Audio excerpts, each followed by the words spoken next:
Cosmetic gynaecology అంటే ఏంటి? Cosmetic gynaecology అనేది ఇప్పుడు అప్కమింగ్ బ్రాంచ్ అండి. It's one of the branch in gynaecology, sub branch. దీనిలో మనం ఎక్కువగా ఆడవాళ్ళల్లో ఇంటిమేట్ ప్రాబ్లమ్స్, మెనోపాజల్ అనే కాదు, ప్రయర్గా కూడా ముందు ఉండే ఇబ్బందులు, పోస్ట్ డెలివరీ ఇబ్బందులు కూడా మనం వీళ్ళల్లో చూస్తాము. బట్ మనకి మెనోపాజ్లో ఉపయోగంగా ఉండేది ఏంటి అంటే genito urinary syndrome of menopause అంటాం వీటిని. అంటే ఇప్పుడు డాక్టర్స్ చెప్పినట్టుగా ముందు యూరినరీ ఇన్కాంటినెన్స్ అంటే దగ్గిన తుమ్మిన యూరిన్ పట్టడం, ఈ తర్వాత డ్రైనెస్ ఆఫ్ వెజైనా అంటే పొడబారటం వెజైనా, తర్వాత వదులవ్వటం కొంచెం వెజైనా, తర్వాత రిపీటెడ్ యూరినరీ ఇన్ఫెక్షన్స్, ఇవన్నీ ఈ సిండ్రోమ్లోకి వస్తాయి.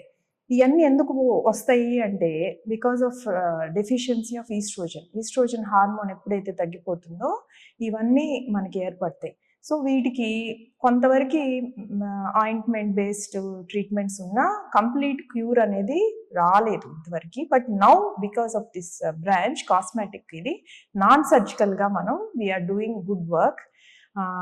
దానిలో ఏంటి అంటే లేజర్స్, వెజైనల్గా లేజర్స్ వల్ల మనకి ఈ ఎప్థెలైజేషన్ అంటే లోపల మానద్వారము పొరల్లో మన ఎలాస్టిన్ అంటే మనకి ఈ కండరం గట్టితనానికి కానీ కొల్లాజన్ ఈ వీటి అన్నిటికీ హెల్ప్ చేస్తుంది, డెవలప్మెంట్ ఆఫ్ కొల్లాజన్. సో వదులైన కండరం లోపల గట్టితనం ఇస్తుంది.